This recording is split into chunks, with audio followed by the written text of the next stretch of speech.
चलो जी देखो बोर्ड पे तो हम लोग पढ़ रहे हैं आधुनिक इतिहास। और आधुनिक इतिहास की अगर बात किया जाए तो हम लोग पढ़ रहे हैं एक एक करके घटनाक्रम को। जो ऐतिहासिक घटनाक्रम है जो हमारे एग्जाम बोर्ड में आता ही आता है। तो हम लोगों ने पढ़ा था 1857 की क्रांति को पढ़ लिया था। फिर कांग्रेस की स्थापना करा लिए थे और कांग्रेस का अधिवेशन भी हो गया था। उसके बाद हम लोग ने 1905 का पढ़े थे, बंगाल विभाजन। फिर 1906 में हम लोगों ने मुस्लिम लीग के बारे में पढ़ा था।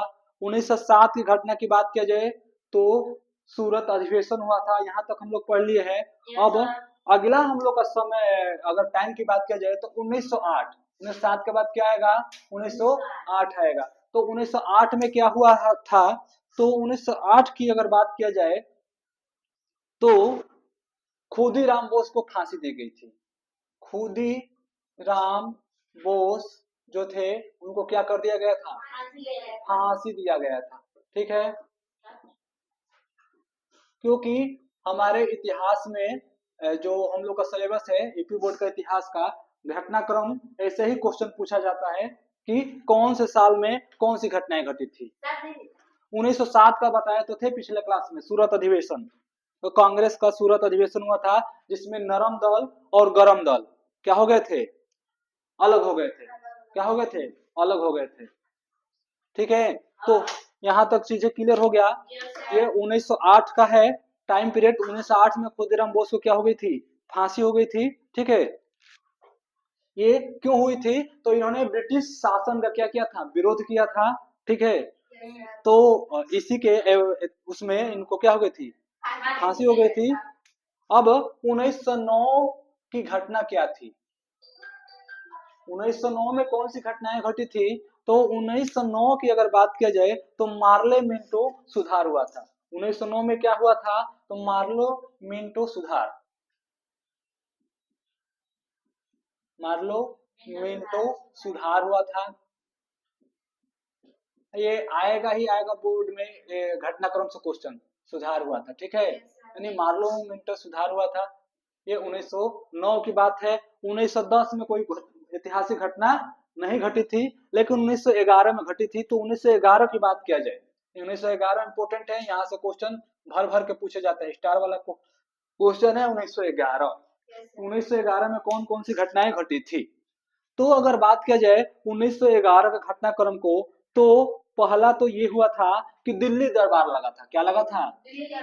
दिल्ली दरबार। और दिल्ली दरबार दिल्ली में लगा था, ये नहीं कि ये बोल देना कि यहाँ पर दिल्ली दरबार लगा हुआ था। ठीक है, अब दिल्ली दरबार क्या था? तो दिल्ली में अंग्रेजों के जो प्राइम मिनिस्टर थे उस टाइम पे, जो ब्रिटेन में रहते थे, वो कहाँ पे आए थे? दिल्ली में आए थे। तो दिल्ली में आए थे तो उनके स्वागत के लिए क्या हुआ था? एक बहुत बड़ा दरबार लगाया गया था, इन्हीं सजाया गया था और उनके स्वागत की तैयारियां चल रही थी। उसी को नाम दिया गया दिल्ली दरबार। और उसमें बहुत सारी घटनाएं को मतलब बहुत सारी चीजें हुआ, उसको बताया गया था। तो हम लोग एक एक करके जानेंगे क्या बात था। तो 1911 में लॉर्ड हार्डिंग के समय, यानी 1911 में वायसराय कौन था? 1911 की बात किया जाए उस समय वायसराय कौन था भारत का? तो वायसराय कौन था? तो हार्डिंग था। क्या था नाम उसका? हार्डिंग। ठीक है, वायसराय तो हार्डिंग था। और ये direct SSC railway UPSI SSC UPP में डायरेक्ट क्वेश्चन आ जाएगा। ठीक है, और हमारे बोर्ड एग्जाम में भी आ सकता है। तो हम लोग दोनों लेवल लेकर चल रहे हैं, एग्जाम वाला भी कंपटीशन वाला भी। ठीक, तो हार्डिंग था उस टाइम पे, क्या था? वायसराय। और ब्रिटेन के राजा, ब्रिटेन के राजा आने वाले थे। ठीक है, ब्रिटेन के राजा,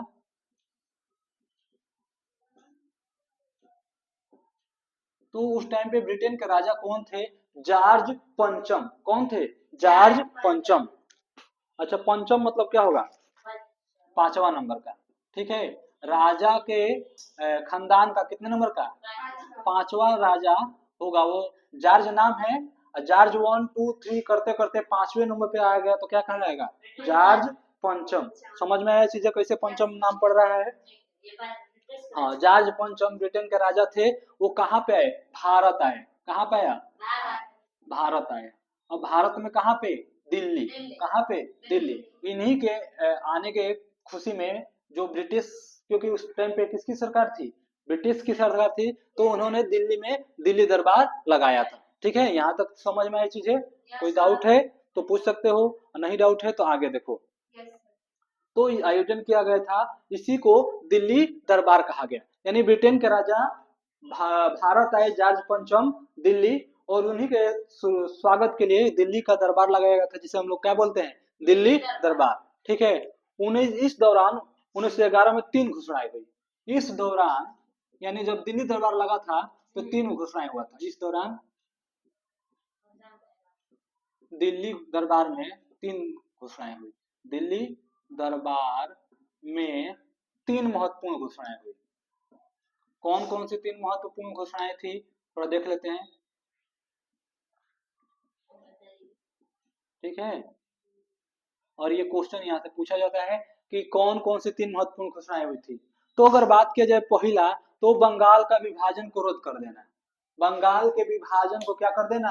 रद्द कर देना। तो बंगाल का विभाजन हम लोगों ने पढ़ लिया था 1905 में। क्या हो गया था? बंगाल का विभाजन, एक पूर्व बंगाल, एक पश्चिम बंगाल। ठीक है, तो ये बंगाल के विभाजन को रद्द किया जाएगा। क्या था पहला घोषणा? कि बंगाल के विभाजन को रद्द करना।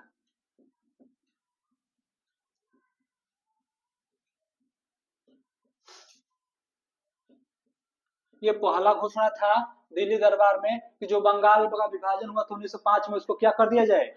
रद्द कर दिया जाए। ठीक है, अब दूसरी घोषणा क्या थी? अगर बात किया जाए तो बंगाल से बिहार को अलग कर दिया जाएगा। यानी पहले बंगाल में ही बिहार था। ठीक, बंगाल से बिहार को अलग कर दिया जाएगा। यानी बिहार एक अलग राज्य, बंगाल एक अलग राज्य। बिहार, बंगाल से बिहार को अलग करना, अलग कर दिया जाना।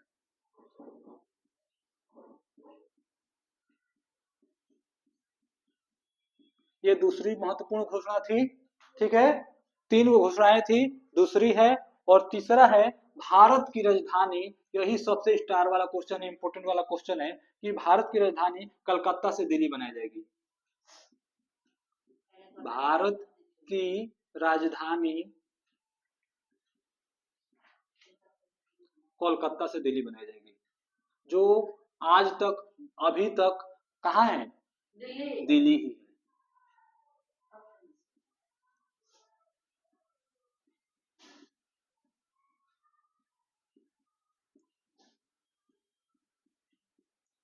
चीजें समझ में आया? कि अब किसी को डाउट हो कि दिल्ली जो भारत की राजधानी है, पहले दिल्ली नहीं थी, क्या थी? कोलकाता था। बाद में ये 1911 में ये चेंज होकर कहाँ हो गया? दिल्ली हो गया। ये महत्वपूर्ण घटनाएं थी 1911 की। ठीक है, और ये वाला सबसे ज्यादा इंपॉर्टेंट है, तीसरा नंबर। यहाँ तक समझ में आ गया है तो बता सकते हो। अब 1912 में क्या हुआ था? 1911 तक लोग तो हम लोग जान लिए थे। ठीक है, 1912 1912 ईस्वी में क्या हुआ है? तो 1912 ईस्वी की अगर बात किया जाए तो 1912 ईस्वी में, यानी कि 1 जनवरी 1912 से लागू किया जाएगा। इसे लागू किया जाएगा, इसे लागू किया गया। यही जो 3 घोषणाएं हुई थी ना, हाँ, कि मतलब कि घोषणाएं तो हो जाती हैं। आज घोषणाएं हो गई कि यूपी बोर्ड की एग्जाम 18 फरवरी से होगा, तो आज से थोड़ी स्टार्ट हो जाएगा। लेकिन जब पूछा जाए घोषणाएं कब किया गया था, तो आज का डेट बताया जाएगा। और लागू कब होगा? जिस दिन एग्जाम होगा उस दिन लागू हो जाएगा। समझ में आया ना? ये 1912 तक की घटनाएं हैं। अब आते हैं हम लोग 1913। ठीक, 1912 तक का समझ में आया चीजें। अब 1913 में देखते हैं कौन सी घटना घटी है। हट रहे हैं थोड़ा सा, हो गया है? मिटा देना। तो चलो आते हैं हम लोग, अब अगला सन डालेंगे 1913। और ये आता है बोर्ड एग्जाम में डायरेक्ट ईयर वाइज क्वेश्चन पूछ के कि इस कौन से साल में कौन सी घटनाएं घटी है। और ऐतिहासिक घटनाक्रम से 10 को क्वेश्चन आते हैं यूपी बोर्ड के एग्जाम में। और कम से कम क्या बोलते हैं, जो आधुनिक इतिहास है इससे 5 या 6 आएंगे क्वेश्चन, और थोड़ा बहुत मध्यकालीन इतिहास से और प्राचीन इतिहास से आएगा। तो प्राचीन इतिहास से ज्यादा क्वेश्चन नहीं आता है, लेकिन आधुनिक घटना वो आधुनिक इतिहास से बहुत ज्यादा आता है।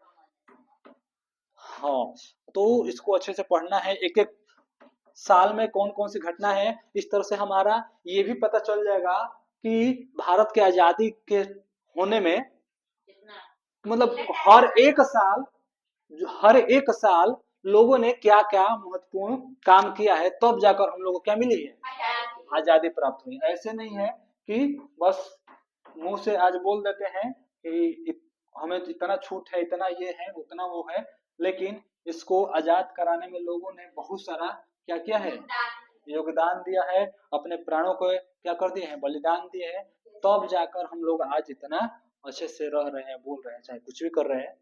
तो इस चीज को ध्यान रखना है। आगे देखते हैं हम लोग 1913, 1912 तक हो गया था, 1913। तो 1913 ईस्वी की क्या घटनाएं थी, कौन सी महत्वपूर्ण घटनाएं थी 1913 ईस्वी की?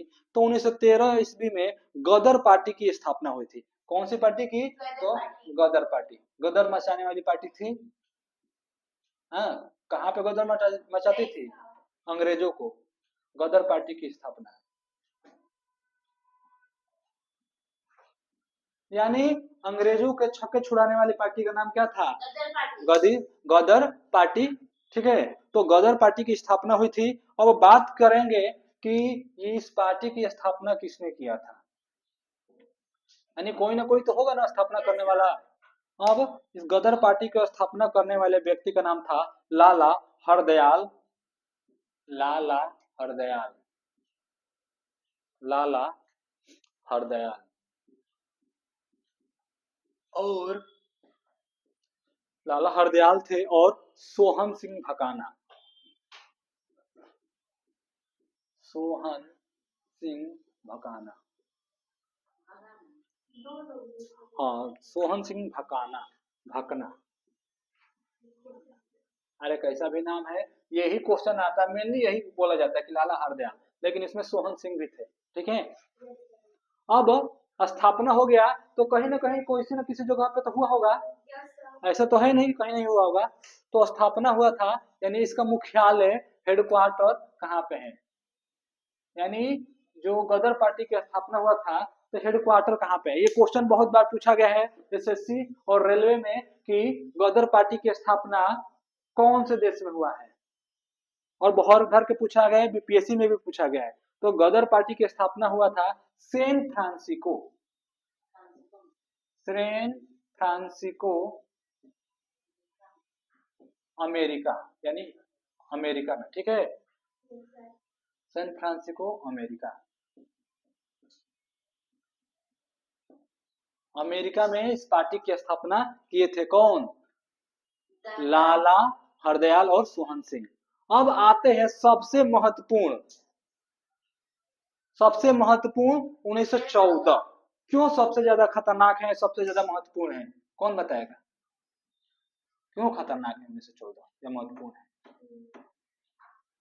नहीं पता है? नहीं पता है तो पता कर लो। महत्वपूर्ण इस वजह से है कि प्रथम विश्व युद्ध जो हुआ था उसकी शुरुआत 1914 से ही हुई थी। ठीक है, प्रथम विश्व युद्ध, हाँ प्रथम विश्व युद्ध। ठीक है, प्रथम विश्व युद्ध 1914 से 1900, कहीं पे 18 लिखा रहता है, कहीं पे 19 लिखा रहता है, ऑप्शन में देख लेना है 14 से 18 दिया है कि 19 दिया है, जो ऑप्शन दिखे उस तरह से मार देना है। समझ में आया 1914 क्यों महत्वपूर्ण है? यहाँ तक समझ में आया चीजें। अब हम लोग आएंगे 1915। 1915 इससे भी ज्यादा महत्वपूर्ण है। क्यों महत्वपूर्ण है? कि अब गांधी जी का आगमन होगा। क्या होगा? आगमन होगा कहाँ पे? भारत में, जो कि 1915 से पहले तक वो दक्षिण अफ्रीका में थे। ठीक है, अब हम लोग अगर बात की जाए 1915 की, हेडिंग डालते हैं 1915, ये हो गया, इसको मिटाते हैं 1915 पे आते हैं। तो 1915 देखते हैं क्या है। 1915 से ही मेन कहानी स्टार्ट होगी, क्योंकि गांधी जी यहाँ से पूर्ण रूप से क्या हो जाएंगे, एक्टिव हो जाएंगे। अब कब तक एक्टिव रहेंगे, जब तक भारत को आजादी न मिला दे।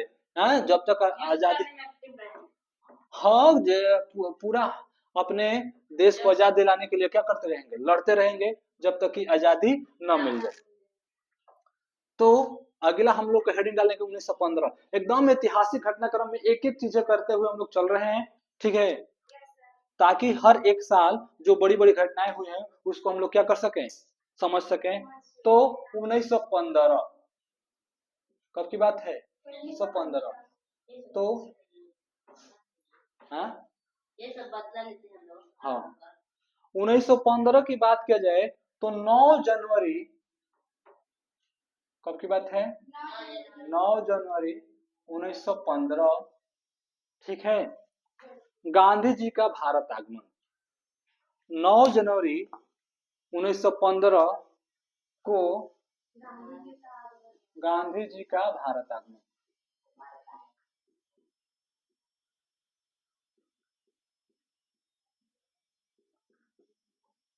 यानी गांधी जी को अपना देश याद आ गया, भारत याद आ गया, भारत के लोगों की समस्याएं याद आ गई, तो अफ्रीका से छोड़कर कहाँ पे आ गए, भारत आ गए, ठीक है।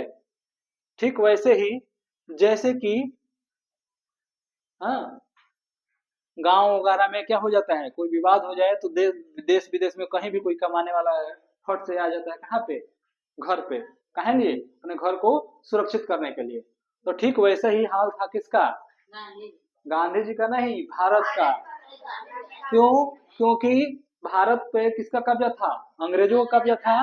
तो अंग्रेजों से आजादी दिलाने के लिए क्या किया, उनको बुलाया गया अफ्रीका से, और 9 जनवरी 1915 को क्या हो गए, भारत आ गए, और उन्होंने अंग्रेजों को क्या कर दिया, जब तक खदेड़े नहीं तब तक सांस नहीं लिया, खदेड़ के ही सांस लिया।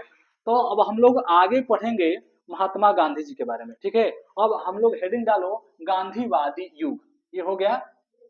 अब हेडिंग डालिए गांधीवादी युग, यानी गांधी जी की शुरुआत, गांधीवादी युग।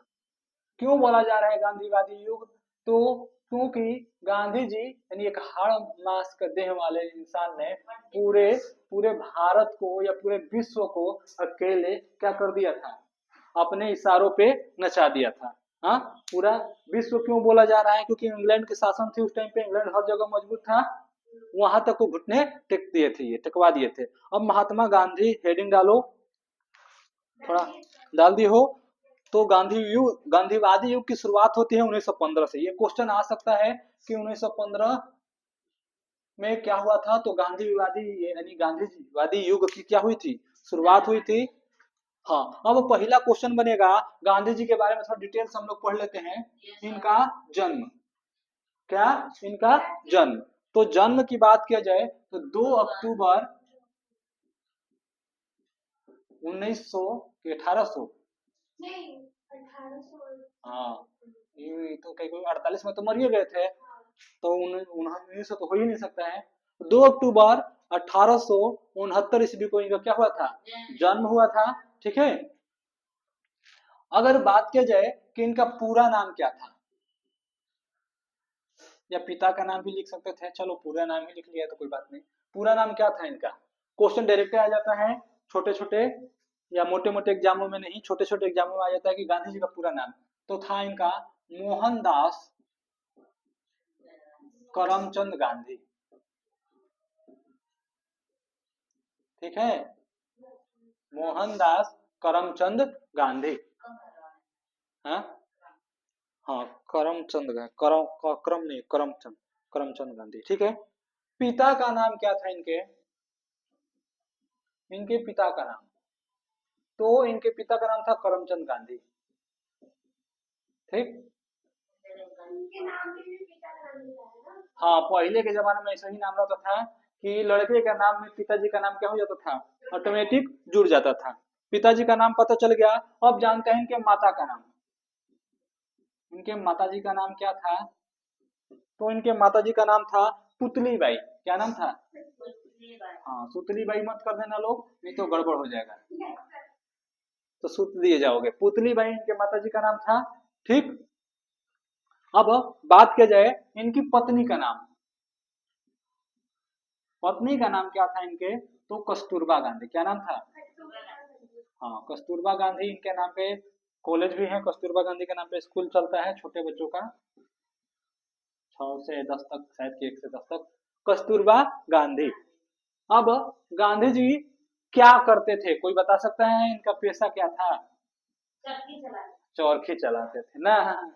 हाँ, खाद चरखी चलाते थे बैठ के। हाँ, सूती सूती वस्त्र में सूत काटते थे। तो ऐसा कुछ नहीं है, ये गांधी जी पढ़े लिखे व्यक्ति थे और अच्छे खासे पढ़े लिखे व्यक्ति थे। ये वकील थे। क्या थे?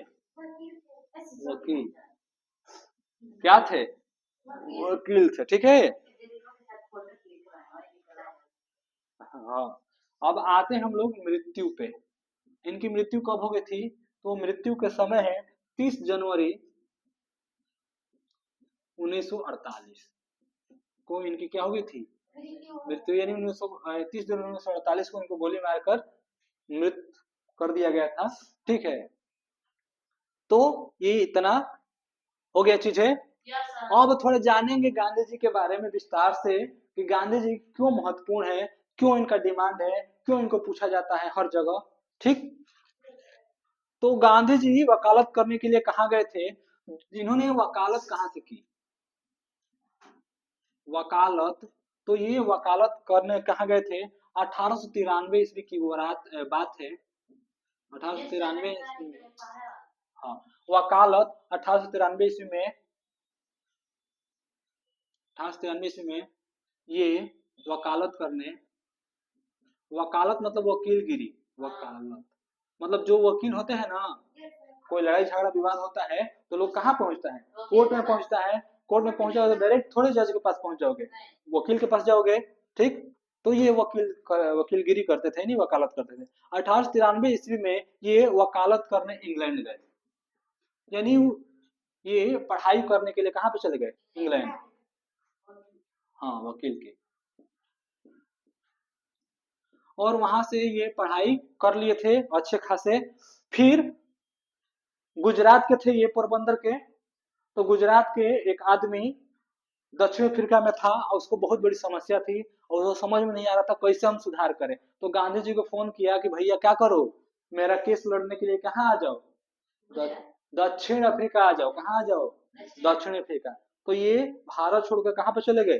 दक्षिण अफ्रीका चले गए। फिर 1915 में भारत की समस्या को देखकर ये कहाँ आ गए थे? भारत आ गए थे। ठीक है, समझ में है ना कैसे कहानी चल रहा है? कि वकालत करने इंग्लैंड गए, इंग्लैंड से फिर अपने दोस्त का केस लड़ने के लिए अफ्रीका गए, और जब भारत का समस्या आई तो अफ्रीका छोड़कर भारत में आ गए। ठीक है।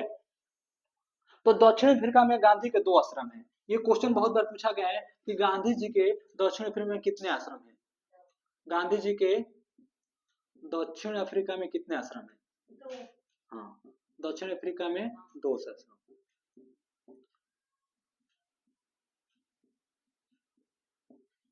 कितने आश्रम है? तो 2 आश्रम है। अगर बात किया जाए कौन कौन से वो 2 आश्रम है, तो एक फिनिक्स है। हाँ, फिनिक्स। और दूसरा है टॉल्स्टाय। दूसरा है टॉल्स्टाय। ठीक है। ये दो गो क्या है? गांधी जी के आश्रम था। कहाँ पे? दक्षिण अफ्रीका में। अब भारत में बात किया जाए कि भारत में आश्रम कहाँ पे है गांधी जी का? भारत में आश्रम। ठीक है। तो किसी ने सुना होगा साबरमती का नाम सुना होगा। हाँ, तो साबरमती आश्रम भारत में इनका कौन सा आश्रम है? साबरमती आश्रम कहाँ पे है? तो गुजरात में। कहाँ पे है? गुजरात में इन्होंने साबरमती आश्रम को स्थापित किया था। ठीक है। 1914 तक ये कहाँ पे रहे थे? 1914 तक ये दक्षिण अफ्रीका में रहे।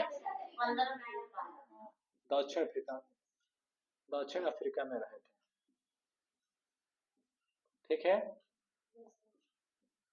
अगर गांधी जी की बात किया जाए तो ये गांधी जी अफ्रीका में 2 आश्रम खोले, एक फिनिक्स और एक टॉल्स्टॉय। और ये जब भारत में बात किया जाए तो भारत में आश्रम खोलने का, तो साबरमती गुजरात में आश्रम खोले, और 1914 तक ये दक्षिण अफ्रीका में थे। 9 जनवरी 1915 को भारत वापस आ गए थे। और इनका पहला न्यूज़पेपर, अगर इनकी बात किया जाए, पहला न्यूज़पेपर कौन सा था गांधी जी का न्यूज़पेपर? न्यूज पेपर कौन सा था गांधी जी का पहला? तो पहला था इंडियन ओपिनियन। ये बहुत बार क्वेश्चन पूछा गया है और हजारों बार पूछा गया है, इसका लिमिट नहीं है।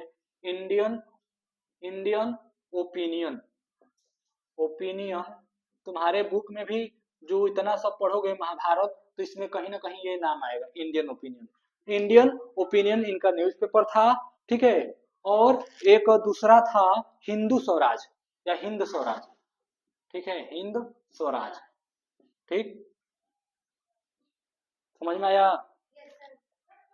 अब थोड़ा इनके जानेंगे कि इनको कौन कौन से लोग कौन कौन से नाम से पुकारे हैं।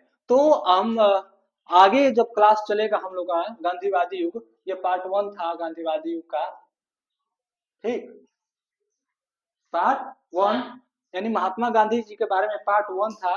जब पार्ट 2 हम लोग पढ़ेंगे तो जानेंगे इनको कौन व्यक्ति थे जो बापू कहकर पुकारे थे, कौन व्यक्ति थे जो महात्मा कह के पुकारे थे, कौन व्यक्ति थे जिनको राष्ट्रपिता कह के पुकारे थे। क्योंकि इनका बहुत सारा नाम है, बापू भी नाम है, राष्ट्रपिता भी नाम है, महात्मा भी नाम है, तो किसी ने कहा है। तो उनके बारे में जानेंगे, कौन उनके राजनीतिक गुरु थे, इन्होंने कौन सा आंदोलन में भाग लिया था।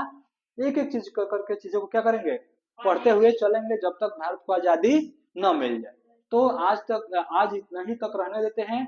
जो अगला हम लोग का क्लास चलेगा तो गांधीवादी पार्ट 2 स्टार्ट करेंगे। तो इसमें इनका यहाँ से स्टार्ट करेंगे, इनके जो नाम है वो कौन कौन से व्यक्ति ने कौन कौन से नाम दिया है। आज के लिए बस इतना ही।